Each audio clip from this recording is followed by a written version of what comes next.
My name is Logan Pierce. I'm 31 years old. And on the day I married the love of my life, every seat meant for my family sat empty. My mother, father, sister gone. Even my best friend chose another room, another toast, another celebration. Their laughter echoed from miles away, at my sister Savannah's engagement party scheduled on the exact day they'd known was mine. I remember the soft hum of the reception lights, the sugar scent of the cake, the weight of my phone buzzing like an accusation beside my plate. 60 missed calls, all from my mother. Then came the photo. Savannah smiling, champagne glass raised, wearing my grandmother's necklace, the one promised to me, written into her will for my bride. I didn't cry. I didn't shout. I just smiled for the camera, lifted the knife, and cut the cake. But what they didn't know was, I keep receipts. Before I go any further, tell me where you're watching from. And hit like and subscribe if you've ever been betrayed by your own family, or if someone you loved made you feel invisible on your biggest day. Because this story isn't just about a missing necklace or an empty chair. It's about what happens when silence turns into strategy, and when the quiet one in the family finally decides to stop forgiving. I used to think families had a rhythm, predictable, safe. Ours did too. But it was the kind you only notice when it's breaking you. My earliest memory isn't of birthdays or vacations. It's of the sound of a glass vase shattering on the kitchen floor. Savannah was 6. I was 11. She'd climbed onto the counter to grab cookies from the jar and knocked it down. The shards spread like frozen raindrops, glittering across the tiles. When my mother, Diane, stormed in, Savannah was already crying. I didn't mean to, she said, her voice trembling. I opened my mouth to say it was fine, that I should have been watching her. Before I could, my mother's voice cut through the air. Logan, you should have stopped her. That tone soft, disappointed. Rehearsed it followed me through every stage of my life. Savannah cried. I cleaned up the mess, and Diane turned it into a lesson about responsibility. I learned early that in our house, fault was magnetic, and I was the pole that attracted it. Dad, Greg, was no help. He believed in family optics. He'd always say, we can't afford chaos.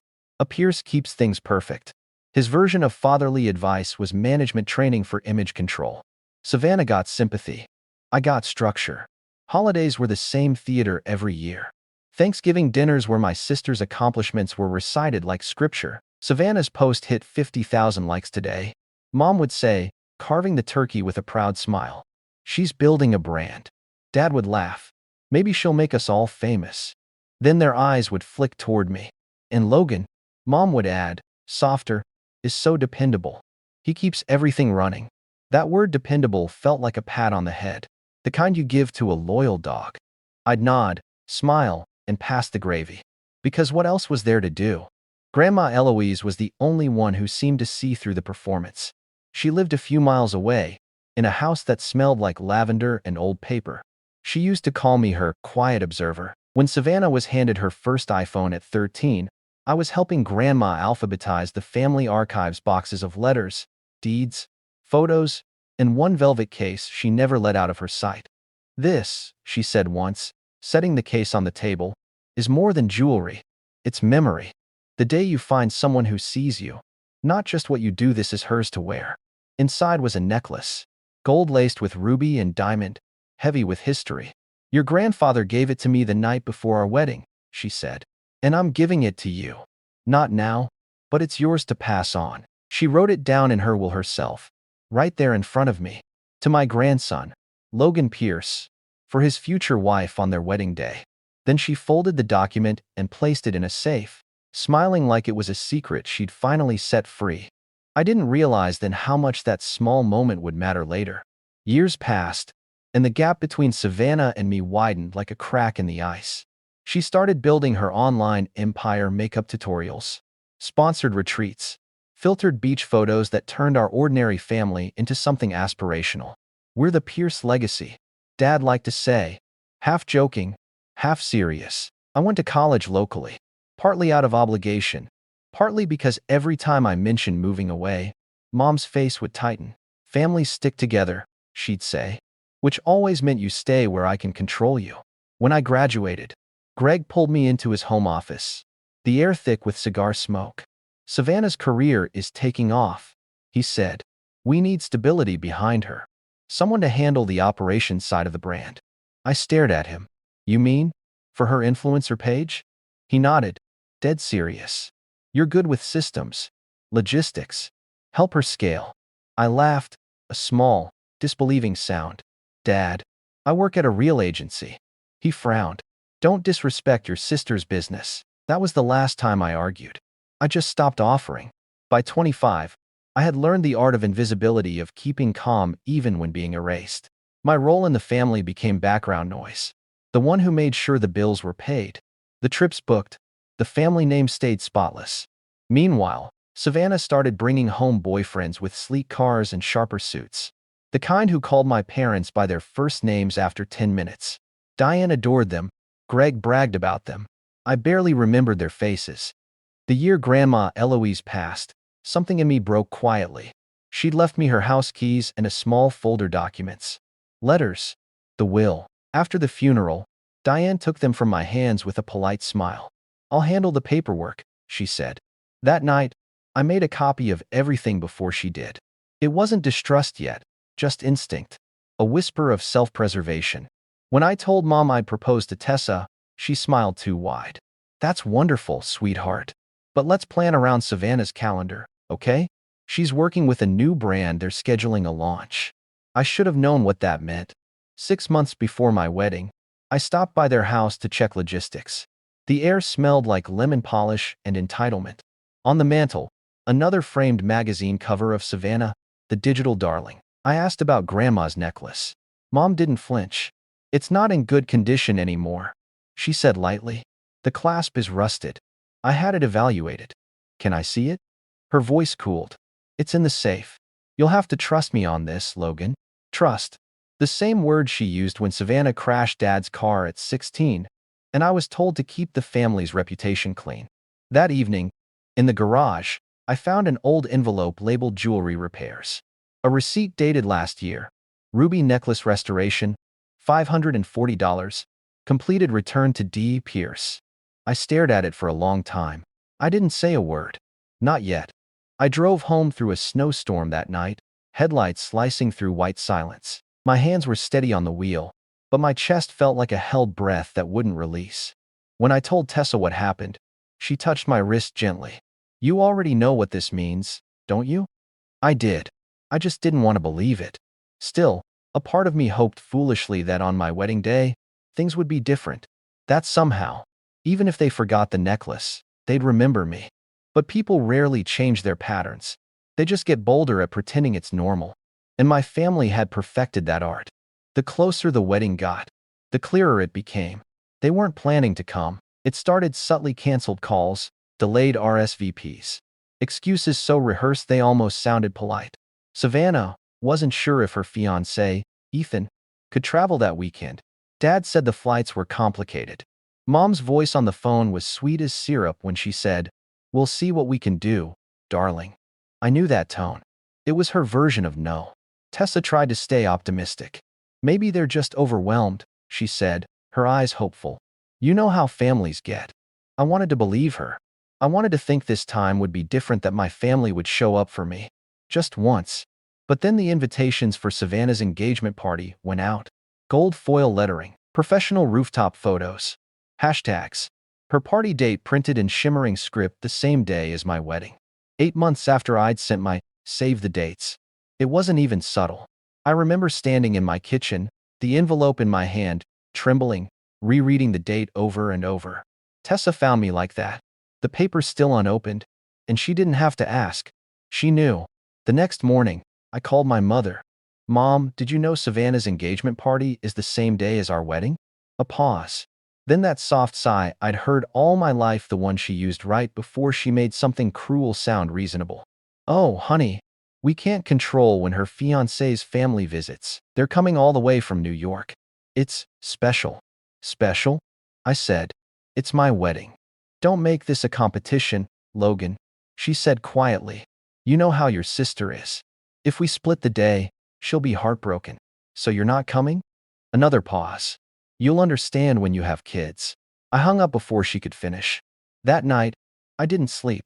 I sat in the dark, listening to the hum of the refrigerator and the snow tapping against the window. I kept replaying her voice in my head, calm, certain, like skipping my wedding was just another calendar adjustment. 2 weeks later, I started getting the texts. From Dad. We'll try to stop by the reception if timing allows. And I have validation CS. Thank you for watching his Rodabody and the 17 side May. From Savannah. No hard feelings, right? I didn't know your date was set in stone. From Jordan, my best friend. The man who was supposed to be my best man. Hey man. Savannah asked if I'd help host. She's nervous. You good with that? I stared at the message for a long time before typing a single word. Sure. He replied with a thumbs up emoji. The night before the wedding, I got one more call from Mom. Savannah's a bit anxious, she said. Can you call the restaurant you know in town? They're short on catering staff. I actually laughed. You're serious? Of course, she said. It's family, Logan. Something inside me twisted. Family, I repeated, my voice colder than I intended. Got it. When the wedding day came, the sky was the color of silver linen. The hotel smelled faintly of champagne and vanilla candles. Friends filled the pews, laughing, whispering, hugging, but the front row, the one labeled family, sat empty. Every time I looked at it, my chest tightened. Tessa's hand found mine before we walked down the aisle. Don't look at them, she whispered. Look at me. She was right. I did. And for a while, it worked. The ceremony went perfectly, the vows, the music, the soft fall of snow outside the windows. There was laughter, there was warmth. For a few hours, I forgot the empty chairs. Then, as we cut the cake, my phone lit up. Mom calling. I ignored it. Then another buzz. And another. Then a flood of notifications. 20, 30, 40 missed calls. Tessa leaned closer. What's going on? I don't know, I whispered. By the time we finished the first dance, it was 52 calls. I finally picked up the phone, my pulse hammering. A text from my cousin Riley appeared. You won't believe what's happening here. Call me when you can, but don't tell anyone I told you. The music blurred into background noise. I slipped outside into the cold, my breath fogging in the air, and called her. Riley's voice was low. Urgent. They're saying you scheduled your wedding to compete with Savannah's engagement party. Your mom told everyone you did it on purpose. I froze. That's insane. I know, she said quickly. But it's worse. Your dad told Savannah's in-laws that you're not really close to the family. He said that's why none of them came. And Jordan's here too. Telling people you didn't want him in the wedding party. My stomach dropped. For a moment, I couldn't even breathe. And Mom? I asked. She's been telling people you're being difficult. But the real reason she's calling is because Savannah's caterer backed out. She wants you to fix it. Tonight. I let out a sound, half laugh, half disbelief. They skipped my wedding to go to her party. And now, they want me to save it? I'm sorry, Logan, Riley said. I just thought you should know. When I hung up, I stared at the night sky until my vision blurred. I felt nothing at first, no anger, no heartbreak, just a deep, cold emptiness. Inside, the music kept playing. My guests laughed. The world went on as if my family hadn't just chosen my sister over me in the most public way possible. Back at the table, I forced a smile, kissed my wife, and pretended everything was fine. But the buzzing didn't stop. Later, in our hotel suite, after the guests had gone and the candles had burned low, I checked my phone again. 93 missed calls, 22 voicemails, dozens of texts. The last one made my chest tighten. It was a photo of Savannah, radiant in gold and white, champagne in hand. And around her neck, unmistakable even in the dim light, was Grandma's necklace. The heirloom Mom had sworn was broken. The one the will said belonged to me. That was the moment everything crystallized. Not rage, not grief, just clarity. They had chosen their image over me, and now they had stolen something sacred to feed it. I opened my laptop, created a folder, and titled it For Later. Then I started saving everything. Every voicemail, every text, every photo, every lie. I wasn't sure what I was going to do yet, but I knew one thing for certain.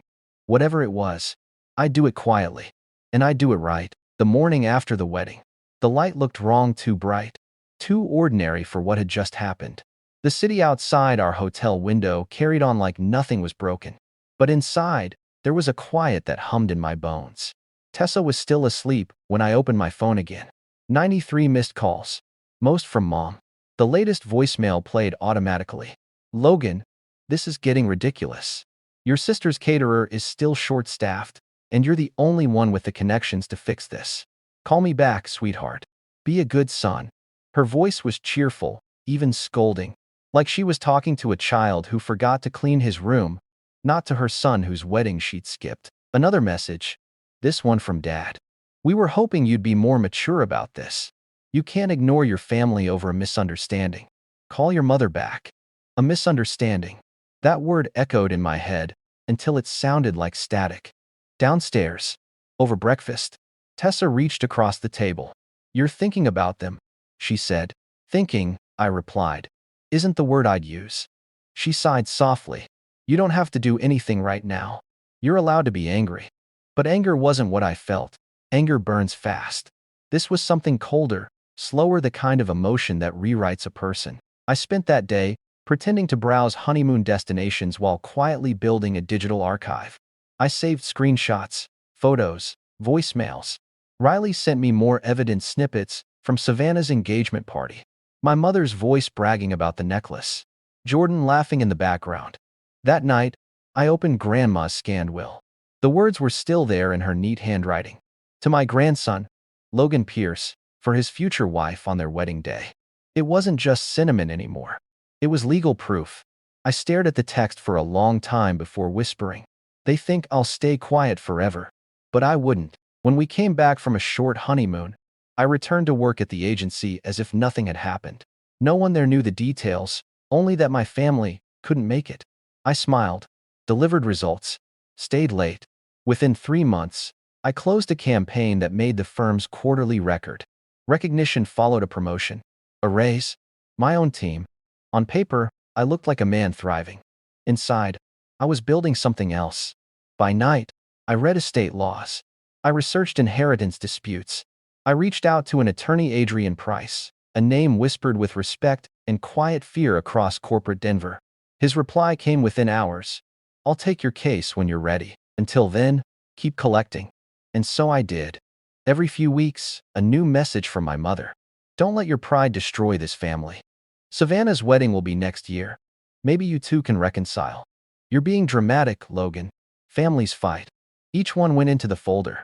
Then came the social media posts. Savannah's engagement photos spread across platforms like wildfire, her hand lifted, diamond ring flashing, the necklace resting proudly at her throat. The caption read, "Some things are meant to stay in the family." I didn't comment, but I saved it. And yet, for all their efforts to erase me, the silence began to work against them. People noticed. Distant relatives reached out privately, asking why no one from the family had attended my wedding. I didn't correct their assumptions. I just told them to ask Mom. Riley became my quiet ally. They're rewriting everything. She told me once over coffee. Mom says you wanted to hurt Savannah by setting your wedding on her date. I smiled. Good. Let them keep talking. Why? She asked. Because when the truth hits, I said, stirring my coffee, the contrast will hurt more. Months passed. Savannah's face appeared on magazine covers and wedding blogs, the next lifestyle icon.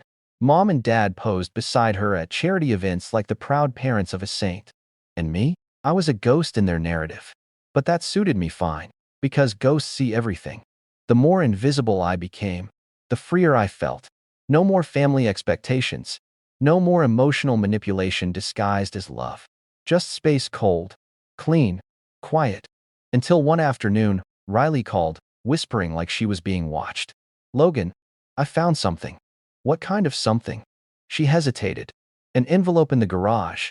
Dad's old filing box. It's labeled temporary release jewelry item. Signed by Mom. Dated the night of Savannah's engagement party. My pulse quickened. Read it. It says, released to Savannah Pierce for temporary use. Must be returned to rightful owner. There's your name underneath. I closed my eyes, exhaling slowly. That's it, I said. That's the rope they just hung themselves with. Riley laughed softly. You always said you keep receipts. Not just keep, I said quietly. I wait until they matter. That night, I stared at the glowing folder on my laptop screen. Every file neatly labeled, every timestamp preserved. I didn't know it then, but I had already built the foundation of my revenge. And the best part? They had given me every piece themselves. The following months unfolded like a slow-motion chess match, one I never announced I was playing. From the outside, it looked like distance. I stopped visiting, stopped calling, stopped explaining. But in truth, I was preparing. Every message, every voicemail, every lie they'd told, I cataloged it like evidence in a crime scene. Tessa noticed the shift. One night, while she painted in the studio, she looked up at me and said, "You're quiet again. That dangerous kind of quiet." I smiled faintly. "That's because I'm thinking long term." She set her brush down. "You're planning something. I'm just making sure the truth has a voice when I finally need it." She studied me for a moment. "Whatever you do, make it clean. Don't let them drag you into their noise." Noise, I repeated, liking how it sounded. Yeah, they thrive in noise. By winter, Savannah's wedding announcements started circulating. Lavish photo shoots, crystal invitations, magazine exclusives. The Pierce family name glittered across every caption. Mom's smiling face, Dad's stiff posture, Savannah, radiant in designer gowns, promising a celebration of family legacy. Family legacy. It almost made me laugh. Then, an unexpected invitation landed in my mailbox. Heavy cream paper embossed with gold. "You are cordially invited to the wedding of Savannah Pierce and Ethan Carter." No note, no apology, just my name printed neatly among 1,000 others. Tessa opened it first. "Are we going?" I looked at the card, its edges gleaming under the kitchen light. "Oh, we'll be there," I said. "Just not the way they think." That night, I emailed Adrian Price. Subject line, "It's time." His reply came 2 hours later. "Understood. Let's meet Monday." At Adrian's office, everything smelled like ink and steel. He was the kind of man who spoke in legal precision, no wasted syllables. I laid the documents on his desk. The will, the temporary release form, the repair receipt, the printed emails between Mom and Savannah, the screenshots, the engagement photos, the captions. Adrian flipped through them silently. "You've been thorough." "I learned from the best," I said dryly. "My family believes in documentation when it benefits them." He nodded, scanning the signatures. "You could press charges. It's theft of an inherited asset. But if we go public, they'll twist it." "I don't want a court fight," I said. "I want exposure. Controlled. Precise. Irreversible." He smiled slightly, the kind of smile that didn't reach his eyes. "Then we'll do it my way. Legally sound. Publicly devastating." We spent 3 hours crafting the framework. A demand letter citing violation of estate transfer terms, addressed to Savannah, to Mom, and crucially, to Whitfield Estate Holdings, the venue for the wedding. "The estate has strict policy," Adrian explained. "They don't host events involving disputed property. If we time this right, they'll have no choice but to act immediately." I nodded. "And the timing?" He looked at his watch. "We deliver the letter as guests arrive." In the meantime, I worked quietly and strategically. Through my growing business network, I made small investments, silent shares, limited partnerships, the kind that don't draw attention. One of them, a boutique investment fund, had holdings in luxury properties, including Whitfield Estate Holdings. By spring, I owned 18% of it. They never saw it coming. Tessa found the folder one night, labeled SPV, Whitfield. "What's this?" she asked. "Leverage," I said simply. She gave me a long look. "Logan, this is war." I shook my head. "No, this is justice. War is loud. Justice is quiet." A week before Savannah's wedding, I started hearing whispers. Riley texted me late one night. "Mom's bragging about the necklace again. Says she's keeping it safe for Savannah to wear down the aisle." I typed back, "Let her." Another message followed a minute later. "They still think you won't do anything." "Good," I replied. "That's what I want them to think." The morning of the wedding arrived hot and golden, sunlight pouring through our curtains. Tessa found me already dressed, dark suit, polished shoes. Quiet calm. "You're really doing it," she said. I adjusted my cufflinks, the same pair Grandma Eloise had given me when I graduated. "I'm not doing anything," I said softly. "I'm just letting the truth show up on time." Adrian's voice on the phone was steady. "My assistant and I will be at Whitfield by 3 p.m. Your sister's pre-ceremony shoot starts at 3:15. We deliver then. Perfect. I slipped my watch on. The one Grandma gave me. The one Mom said wasn't worth servicing years ago. It ticked clean and steady. Outside, the world moved like normal. Cars honked. Kids played. People ordered coffee. But inside me, the stillness was razor sharp. For the first time, I didn't feel like the forgotten son. I felt like the quiet consequence of years of deceit finally arriving. At exactly 3:15 p.m., the sun hovered over the glass roof of Whitfield Estate, pouring gold onto the marble courtyard. Guests drifted through the entrance in designer suits and pastel dresses, champagne already clinking, a string quartet playing some forgettable pop song in classical disguise. From my home office miles away, I watched the live stream the one Savannah's PR team had promised would capture her most perfect day. It was almost poetic. My phone buzzed once. Adrian Price. We're on site. Ready to proceed? Do it, I said. He hung up. For the next 5 minutes, I listened to nothing but the ticking of my grandmother's watch. 3:22 p.m. Another buzz. Riley. Holy hell, it's happening. I texted back. Play-by-play. Vincent, your lawyer, just showed up at the front with an envelope. Kendra, the planner, read it. She went pale. Mom's pretending not to see. Another message. Seconds later, Savannah's getting her makeup done. The photographer's asking for jewelry shots. Kendra just stopped him.